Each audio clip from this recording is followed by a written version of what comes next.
Hello everyone and welcome back to the Great Book of Grudges. My name is Nathan and today we're going to talk about factions. See, yesterday we talked about the races most in need of a rework in the lifecycle of Total War Warhammer 3, and it's very apparent that many of the races are in a very good place. There's only 5 that really need a bit of an update.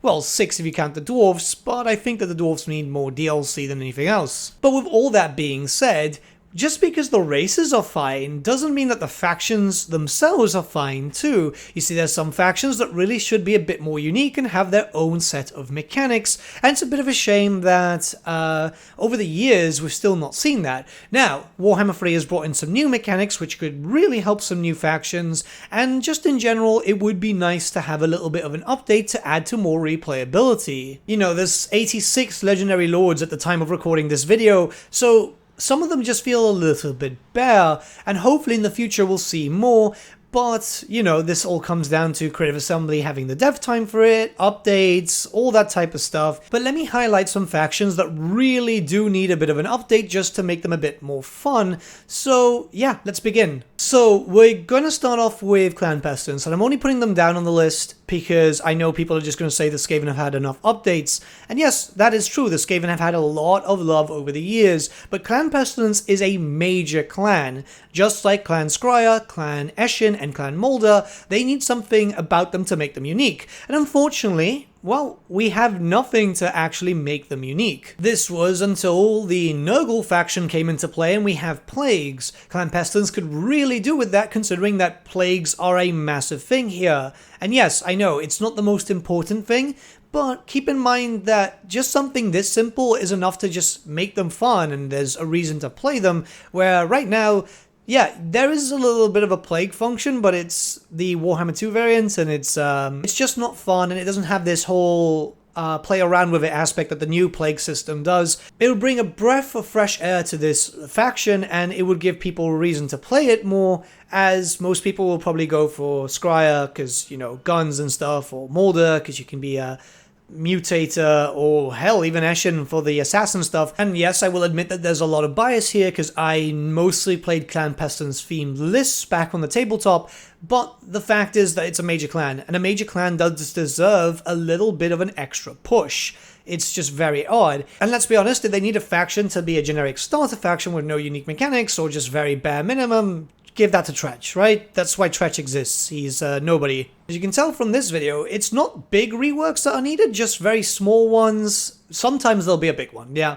But in most cases, it's just small ones just to add a little bit of flavor. We talked about the vampires needing a heavy rework in the last video, but Vlad specifically needs one thing to just make him quite unique, and that's literally just the Elector Count mechanic. You see, Vlad is in Sylvania. Your campaign is mostly centered around taking over the Empire, which is very lore-friendly, of course. This is something that's a throwback to the Vampire Wars, and a little bit of a throwback to the whole thing with the End Times, where he does get recognized as an official Elector Count.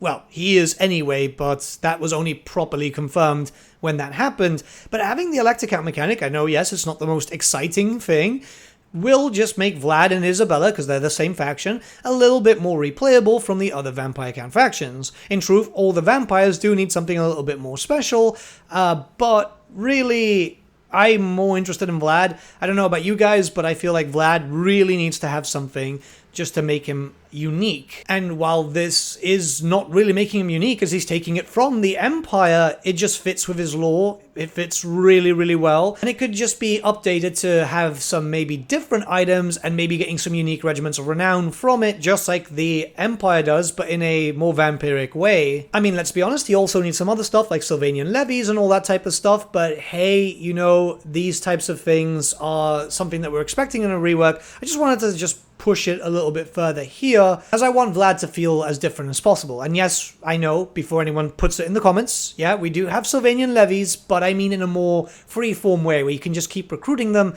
because that's what Sylvania was about. We're going to move on to Belegar Ironhammer now, and he's a little bit better, obviously being able to confederate with Karak Hearn at the very beginning. It gives you a bit more of a base of operations.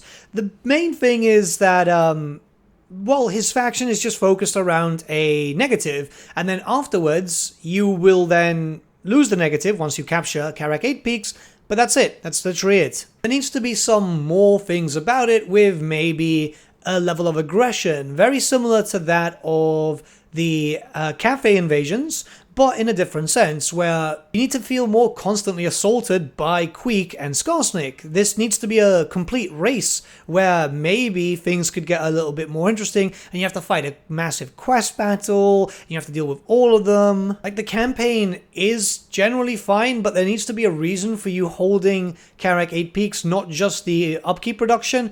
There needs to be a sense of dread that you need to then take out those factions, or else they'll completely focus on you all the time. Like, it's a weird thing, because he's a DLC lord, and really he shouldn't have been implemented until now, where we could have gotten a freeway DLC between Beluga, Skarsnik, and Quake, as it's a massive theme and it's a really big center point for a variety of different books, yet it's never really truly represented.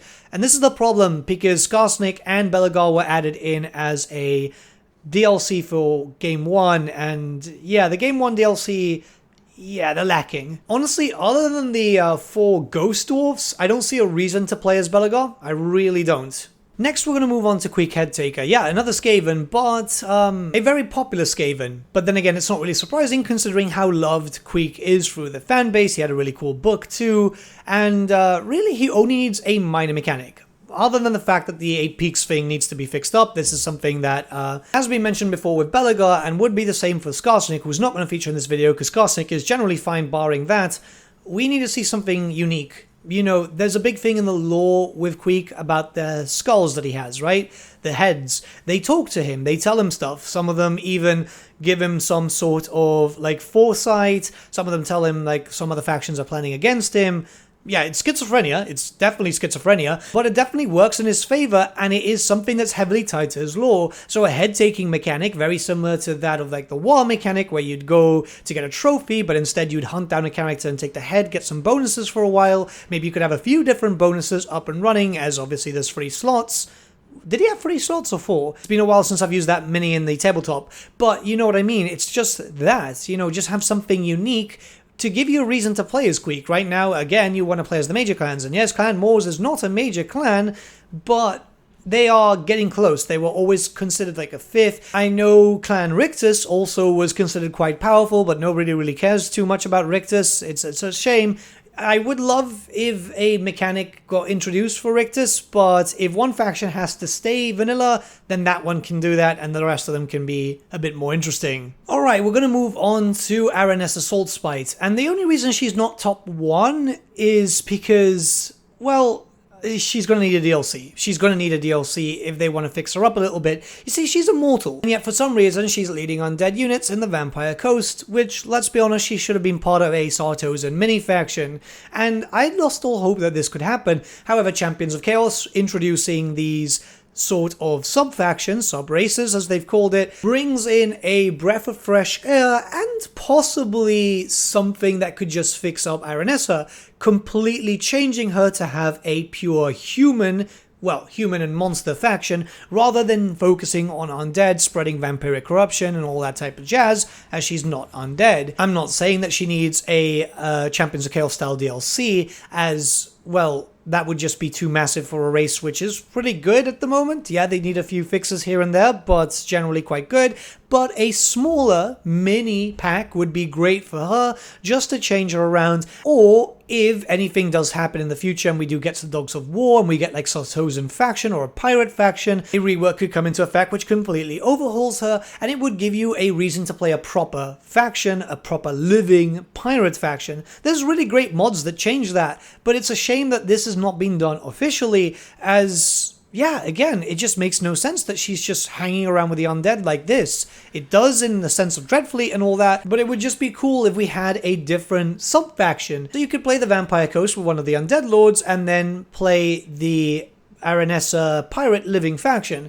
It wouldn't change anything, you'd still have the same mechanics, completely the same mechanics, but it's more of the case of just different units. Have a different reason to play it with a different style. And lastly, we look towards Mummy Morofi. You see, she got a little bit of an update when it came to the Immortal Empire. She can now recruit demonettes. She can't buff them just yet. That's something that needs to get fixed up. And she now spreads Slaaneshi corruption, which is cool, but it's so close to what we actually want. You see, back in the day, there was a really interesting army list during the Storm of Chaos, which was run by Morafi's ilk. This was a mixture of Slaanesh demons, Slaanesh warriors, and dark elves, something which was really, really different because it was its own thing.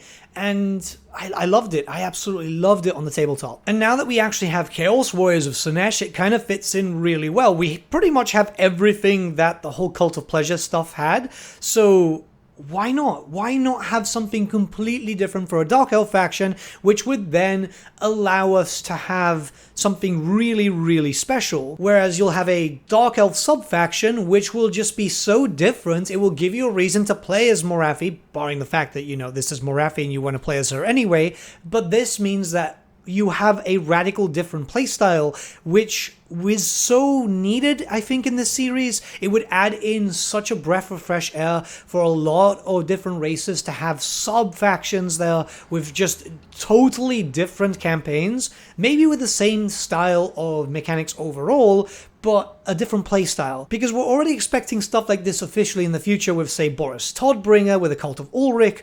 But why not for the Dark Elves? Why not have a completely different faction? And again, keep you playing. That's the main thing with these things, isn't it? But that's my top 6 list. I was going to do 5, but I felt like there's more needed here. And there's a few others, you know, some minor stuff like Lokir should be able to get shipbuilding, same as Wulfric, but I imagine that Wulfric will get something when a rework actually happens. And obviously the grand majority of the lords that do need a lot of push are ones that are stuck with races that need help. That's why I've not mentioned any lizardmen here. Though, mind you, you guys will have a different list. What are your top 5 or more of lords or factions that need a bit of a rework? Let me know your thoughts in the comments below. Let's start a bit of a discussion. I am honestly very happy with how things are going with the Total War Warhammer series. Even with factions still needing help, you've got to admit that Warhammer 3 is quickly shaping up to be the game that we've all wanted. So it's only a matter of time, and hopefully it won't take too long. Obviously, it shouldn't take priority away from stuff in the future, like Chaos Dwarfs and all that. But, yeah, we're almost there. We're almost at what I would consider the perfect Warhammer game.